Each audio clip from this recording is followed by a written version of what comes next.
Hello everyone. हम लोग को क्वेश्चन में दे रखा है a tree trunk 6 metre height. एक पेड़ का ट्रंक है, तना है, जो भी कहते हैं, टूटा पेड़ जो 6 मीटर हाई है, यानी कि ये 6 मीटर लेंथ का पेड़ का ट्रंक है। Is erected with support of metal chain. इसको मेटल चेन से ऐसे बांध के शायद उठाया जा रहा है, कुछ भी किया जा रहा है, पर मेटल चेन के सपोर्ट से इसको बांधा गया। An angle of 60 degree is made by each metal chain. और दोनों मेटल चेन, अब देखो नॉर्मल सी बात है, पेड़ को उठाने के लिए ऐसे यू बांध के दो तो चेन लगेंगी, तो इसलिए क्या रहा है वो each chain making an angle of 60 degree. Angle 60 degree बन रहा है किससे? Made by each metal chain. दोनों मेटल चेन से कितना बन रहा है? 60 degree with the tree trunk. जो ट्री का ट्रंक है उससे और मेटल की चेन के बीच में 60 डिग्री का एंगल बन रहा है। तो इस तरह का हमारा डायग्राम की क्या है, एक रिप्रेजेंटेशन है। अगर इसका डायग्राम सही से बनाया जाए तो हमारा एक ट्रायंगल है, ठीक, ये ट्रंक है हमारा, तो ये 6 मीटर का है ऐसा गिवन है, और यहाँ पे इस ट्रायंगल पे दोनों कोनों पे 60 डिग्री की लाइन है। ट्रायंगल का नाम ABC रख देते हैं। तो इस तरह से हमारा डायग्राम बनना है, ये हमारी रिप्रेजेंटेशन है।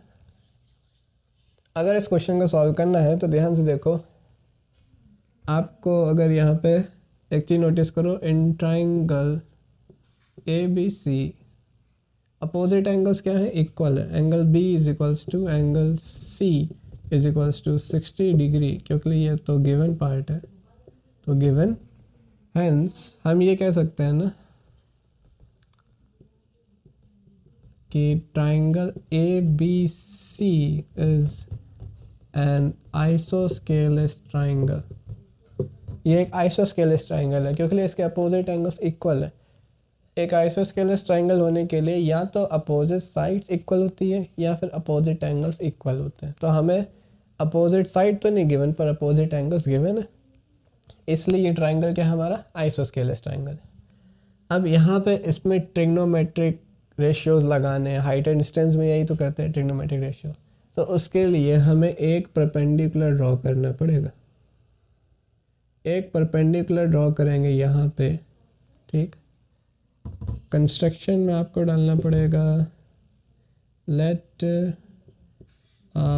AD perpendicular to BC। AD एक ड्रॉ कर देंगे जो कि BC के परपेंडिकुलर होगा। इससे होगा क्या? फॉर एन आइसोस्केलस ट्राइंगल, एक आइसोस्केलस ट्राइंगल के लिए और एक इक्विलेटर ट्राइंगल। सपोज ये इक्विलेटर ट्राइंगल है, दोनों में अगर आप एक परपेंडिकुलर ड्रॉ करते हो तो सामने वाली साइड्स बाइसेक्ट हो जाती है, यानी कि ये वाली साइड इसके बराबर इक्वली डिवाइड हो जाएगी। आइसोस्केलस ट्राइंगल में अगर हम एक परपेंडिकुलर ड्रॉ करेंगे तो ये वाली साइड इसके बराबर होगी। कहने का मतलब BD is equals to DC हो जाएगा, ठीक। परपेंडिकुलर ड्रॉ कर दी तो ये दोनों आपस में इक्वली बट जाएंगे, तो BD is equals to DC हो गया। अच्छा देखो, इस क्वेश्चन को इतना क्या सॉल्व करना, ये क्या कहते हैं, ये 60 है, ये 60 है, ये भी क्या होगा 60। कैसे?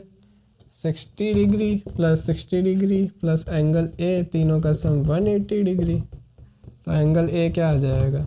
180 डिग्री माइनस 120 यानी कि 60 डिग्री। एंगल A कितना आ गया? 60 डिग्री। अगर एंगल A भी 60 डिग्री है तो हमारा ABC क्या हो जाएगा? एक इक्विलेटर ट्राइंगल हो जाएगा। और अगर इक्विलेटर ट्राइंगल है तो फिर ये भी 6 मीटर, ये भी 6 मीटर, क्योंकि इक्विलेटर ट्राइंगल में सारे एंगल्स इक्वल होते हैं, सारी साइड्स भी क्या होती है? बराबर होती है। तो ये 6 चेन कौन से हिस्से में थी? ये चेन थी और ये चेन थी। तो 6 मीटर की चेन ये है, 6 मीटर की चेन ये है, 12 मीटर का आंसर आ गया, खत्म। फिर कर सकते हैं ना। अब देखो हाइट एंड डिस्टेंस भी लगा सकते हो, चाहो तो लगा के देख लेते हैं। अगर हाइट एंड डिस्टेंस लगानी है ना, हाइट एंड डिस्टेंस के चैप्टर है, तो कैसे करेंगे? तब आप क्या करना, यहाँ से एक परपेंडिकुलर गिरानी पड़ेगी, जिससे आपको मिलेगा BD is equals to DC, ठीक। फिर आप ध्यान से देखो, in triangle A D B क्यों लें? क्योंकि ये ट्रिग्नोमेट्री के जो भी हाइट एंड डिस्टेंस के क्वेश्चंस करने होते हैं उसमें एक 90 डिग्री का एंगल मस्ट होना चाहिए। ट्राइंगल ए बी सी की बात करें तो वहाँ पे कोई 90 डिग्री का एंगल नहीं मिल रहा था, पर ट्राइंगल ए डी बी एक एंगल 90 डिग्री है हमारे पास, तो हम इस वाले ट्राइंगल में अपना ट्रिग्नोमेट्रिक रेशियोज लगा सकते हैं। अब हम क्या करेंगे, हम ध्यान से देखें तो ये कितने हो गए, ये 3 मीटर के हो गए, बी डी भी 3 मीटर, डी सी भी 3 मीटर, ठीक, ये 3 मीटर, ये 3 मीटर। अब ध्यान से देखो, ट्राइंगल कौन सा, ए बी डी परपेंडिकुलर ले लिया, ये 3 मीटर, ये हम लोग लेट कर देते हैं, सपोज ए लेट कर ली, ठीक। अब यहाँ पे ध्यान से देखो, हर जगह टेन थीटा नहीं लगाना होता।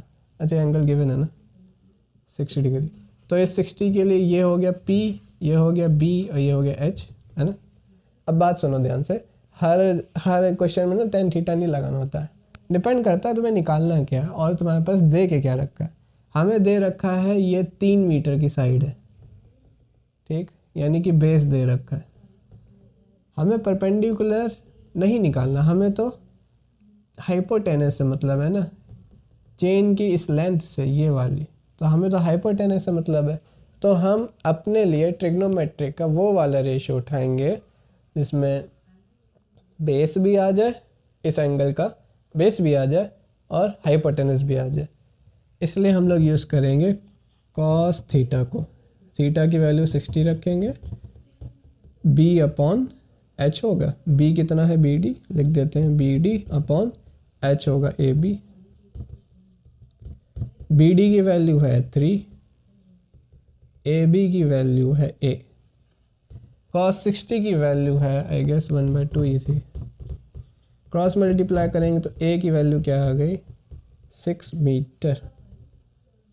फिर से अब क्या करेंगे, सिमिलरली इस वाले ट्राइंगल में है ना, ये 6 मीटर है तो ये भी 6 मीटर हो जाएगी, तो टोटल लेंथ कितनी हो गई, यहाँ पे लिख देते हैं, ये 6 मीटर आ गई, ये भी 6 मीटर हो जाएगी, टोटल लेंथ कितनी होगी चेन की, 12 मीटर। आंसर ख़त्म।